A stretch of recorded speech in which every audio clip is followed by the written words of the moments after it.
Wayne to say a quick prayer for us.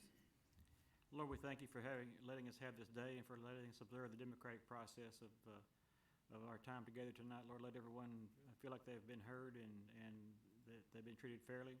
We'll remember tonight, Lord, the families of the 6 teenagers in Tishomingo and also those who suffered tornado damage this past week. Lord, just want to let your healing hand touch them in their hearts. These things we ask in your name. Amen. Amen. Let's salute the flag. I pledge allegiance to the flag of the United States of America and to the republic for which it stands, one nation under God, indivisible, with liberty and justice for all.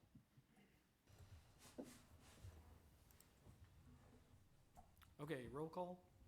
David Rhines, Present. Mike Davis, Present. Mike Allen, Present.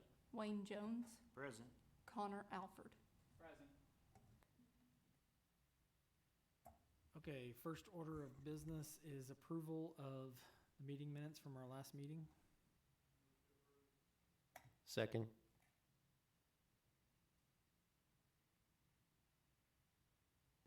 David Rhines, Yes.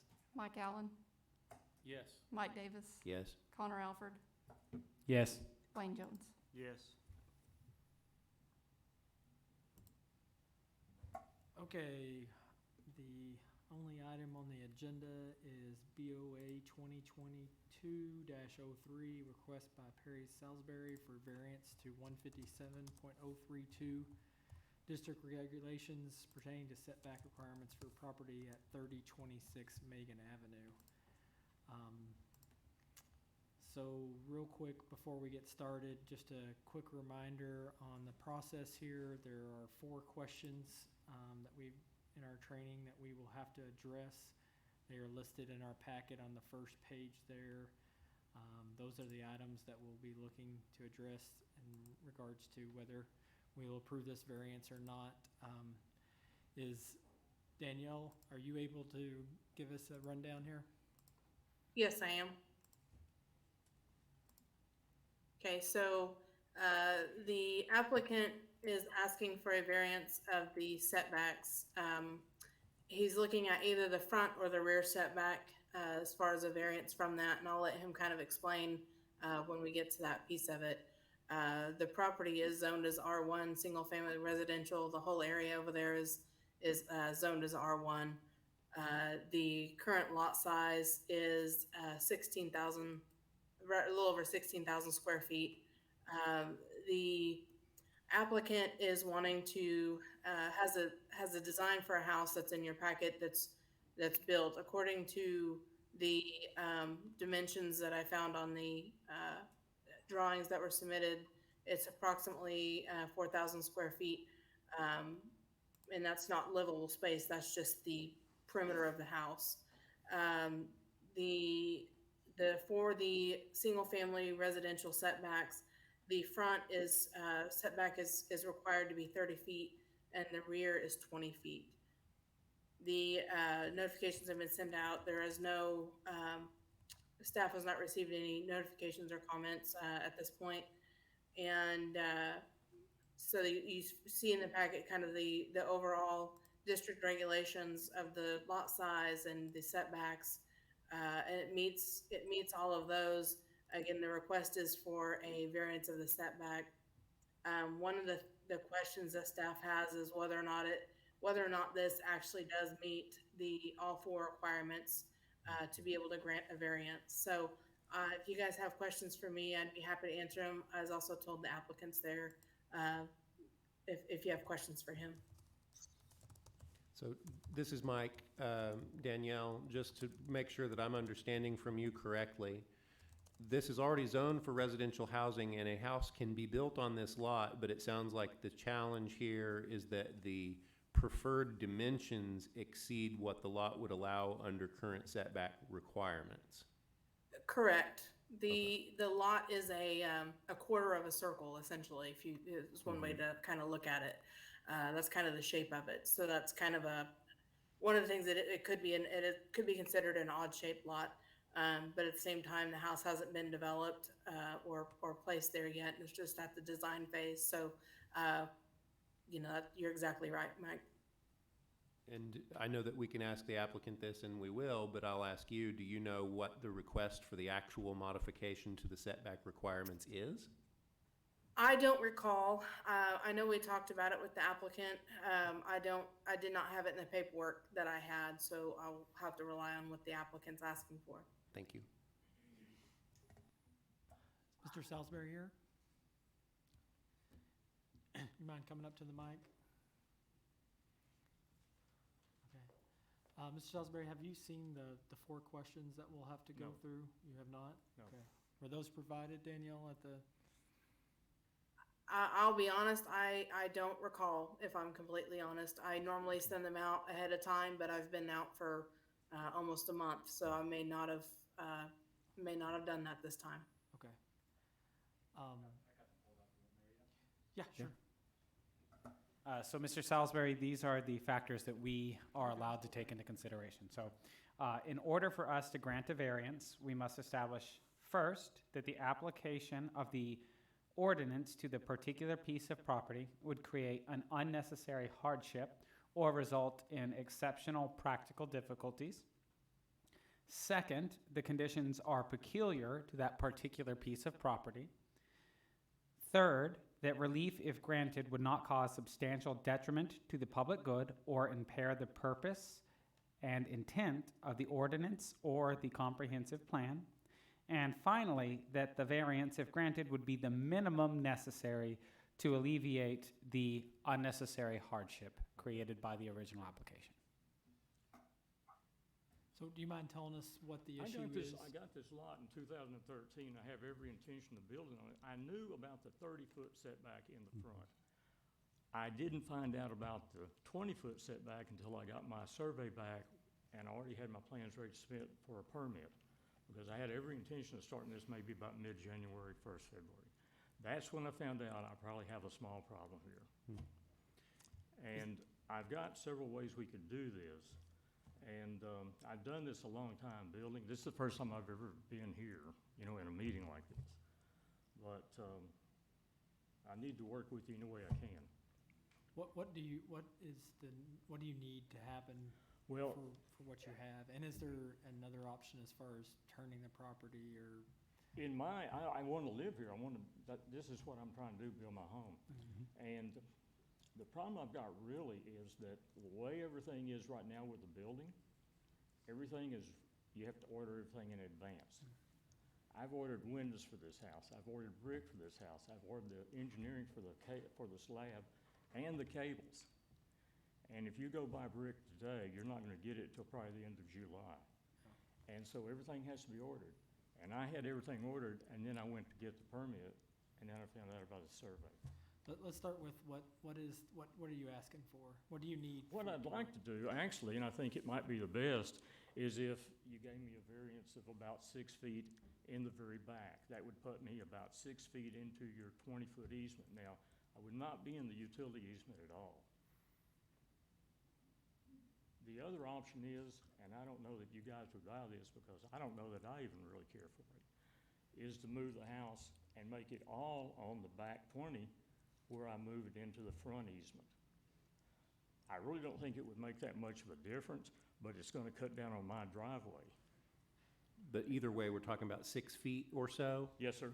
So if we move it forward into the front, it would be 6 feet, or if we move it towards the back, it'd be 6 feet. It'd be back, One of the toward the two. back, it'd be 6 feet, toward the front, it'd be about 8. Okay. And like I say, I have a side entry garage for this. This house would be very comparable to what's there now. And it's really about 3,100 square feet because I don't have a bonus room in it.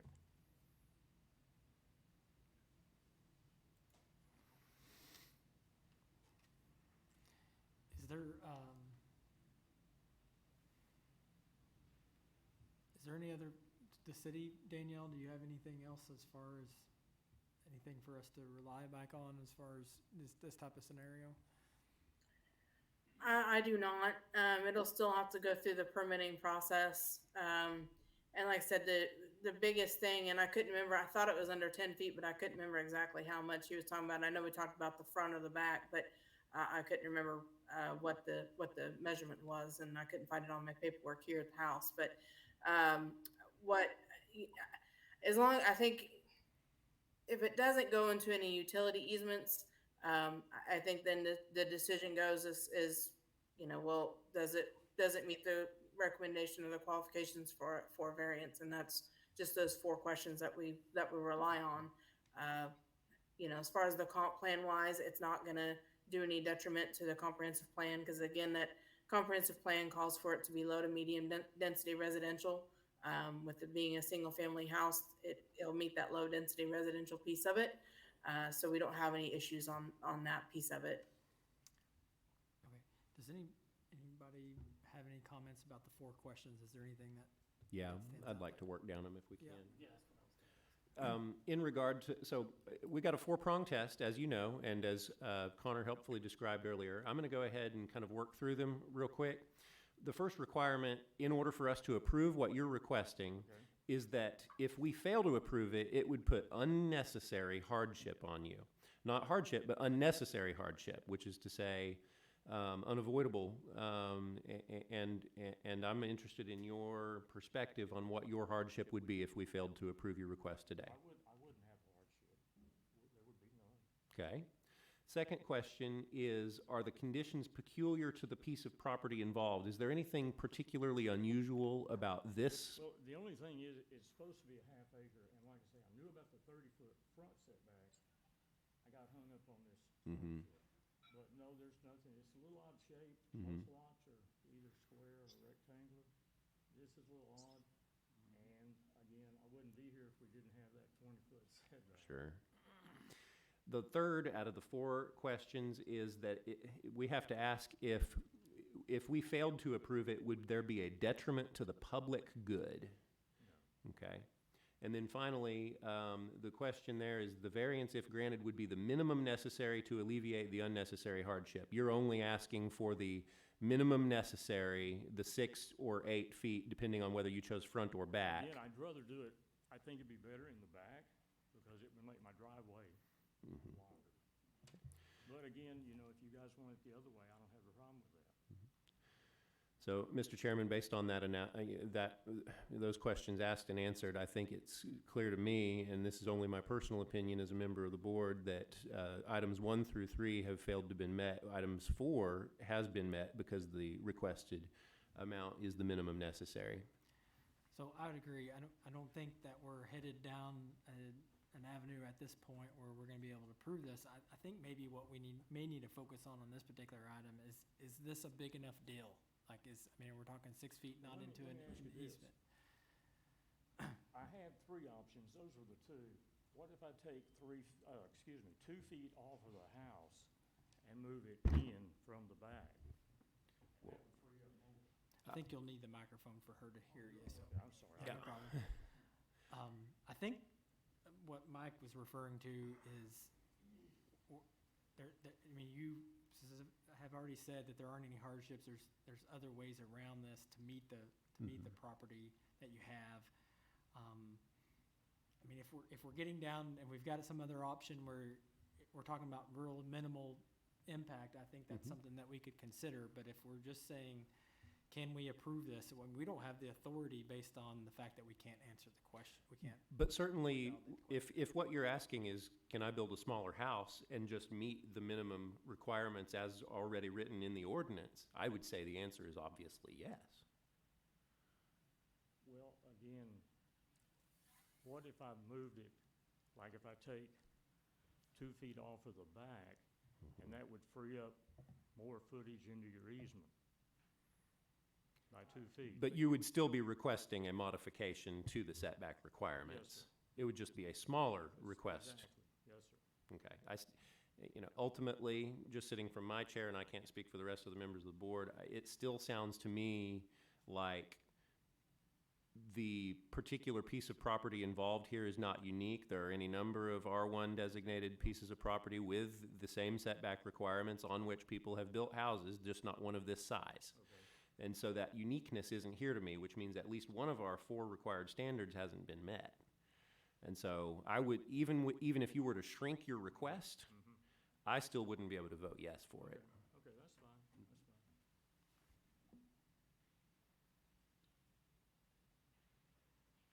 So this is over, right? Well, not quite. It's Oh, only, okay. only in regard to me unless you change my mind. No, I've never done one of these, so I don't know how it works. But we're bound by 4 questions, and we don't have much leeway on those. I'm sorry. We're bound by 4 questions, and we don't have much leeway on Okay, those. okay. And the very first question was, will it constitute a hardship on you if we vote no?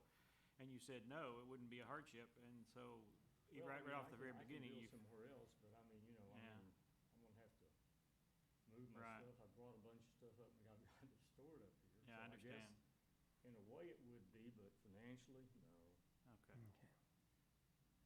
So, to clarify, I don't think actually our concern is primarily the financial hardship. It's the personal impact and disruption in your life. Would this, Well, I'll be honest with you, the cables, the brick, and the windows, I'm out right now about 12,000. And I don't know. And I'll be honest with you, I don't have a lot that would fit this house right now. So maybe it would be a hardship on me, I don't really know.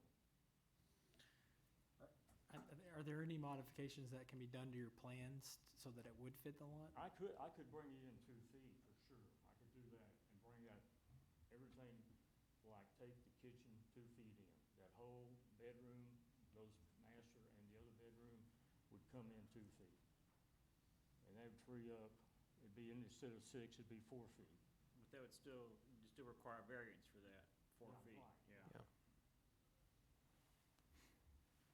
If the house faced, is there a different direction that it could face and still meet the requirement? The only way it's gonna fit is either way it is, one or the other.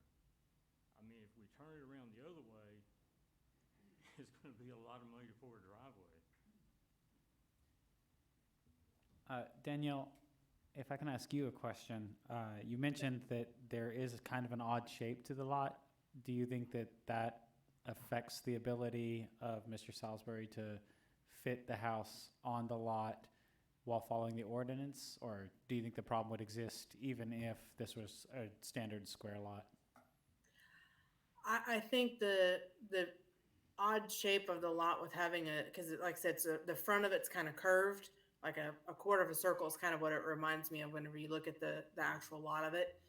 So you have kind of that curved feature that would create a bit of a conflict just with meeting that front setback even. But and we have an ordinance where you can kind of vary that a little bit for different odd shaped lots, but it's still not much. And if in either way, it sounds like that unless he shrinks the house considerably, it sounds like it would not meet the requirements.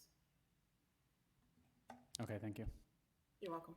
Let me ask this, because I'm looking at the map right here of the property and its unique shape. What is the total square footage of your floor plan? 3,100. 3,100, and I don't know if you happen to know this, but is that similar to the square footage of the other houses in the immediate vicinity of that neighborhood? That I do not know. You do not know. Danielle, do you know? I actually know a little bit of that area, and there might be someone in the public audience that might know this a little bit too. But I know roughly from what I've seen in that area, there's about 2,000 to 2,500 square foot houses I've seen.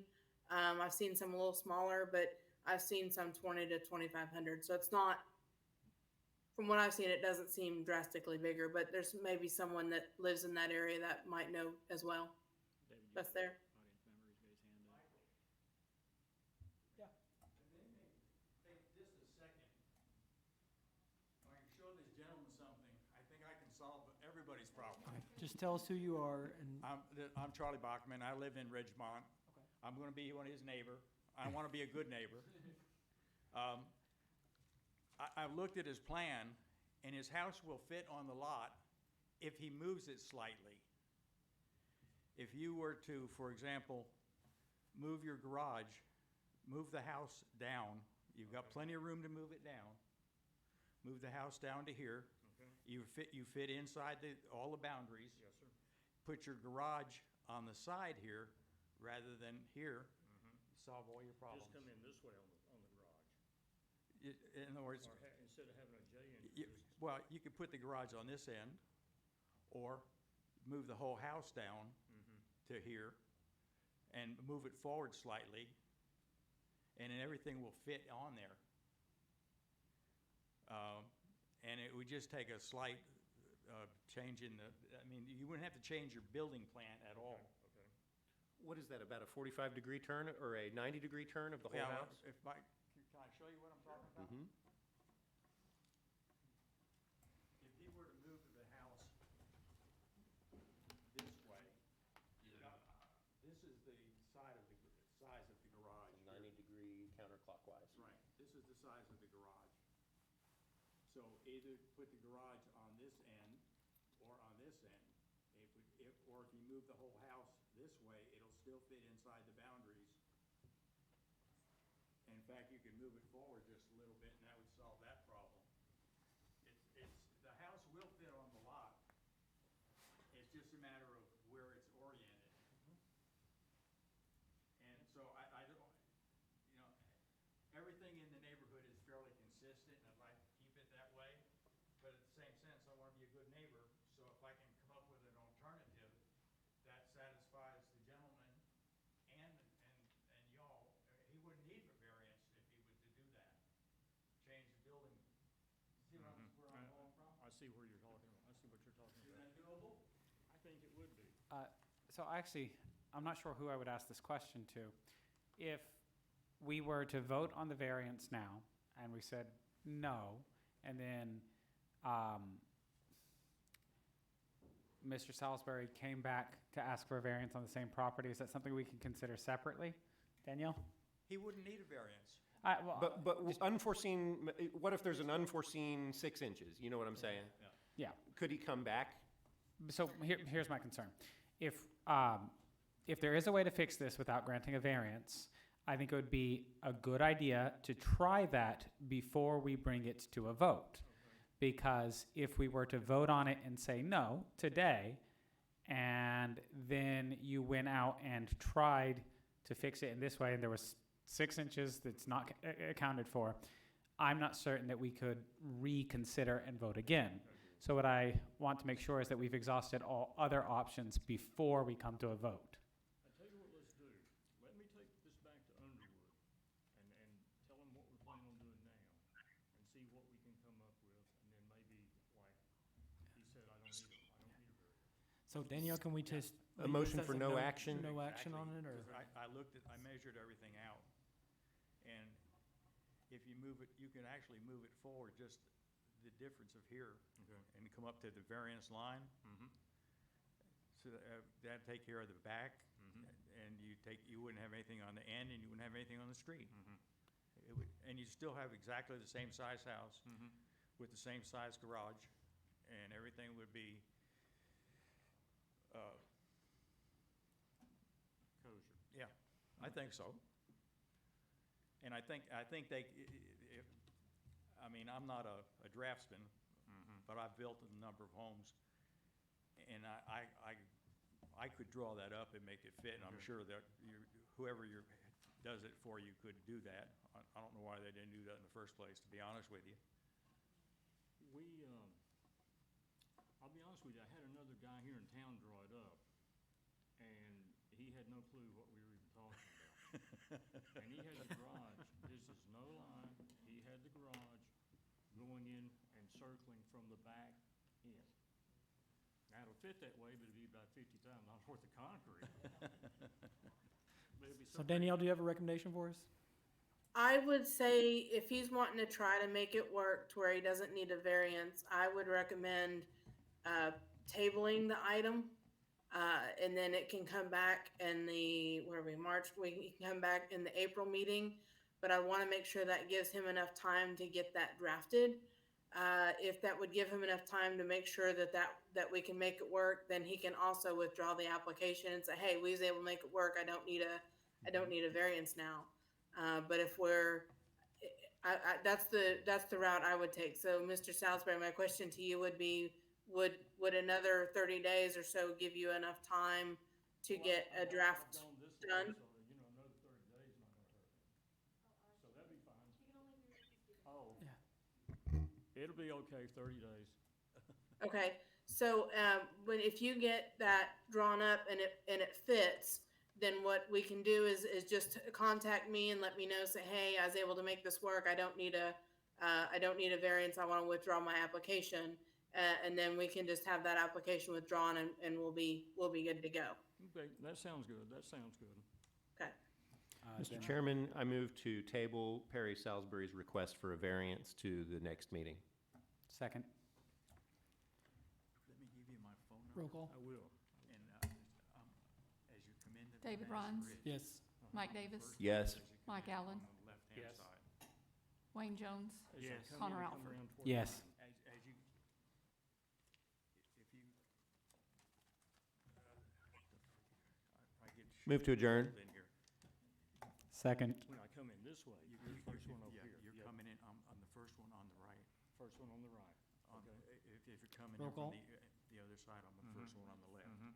And I'm right on the corner as you Okay. turn onto Megan, Okay. and you come around. Yep. What'd you say your name was again? Charlie Bachman. I withdraw the motion to adjourn. You're right there.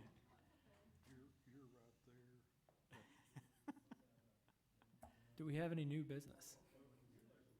we do not. And hearing none.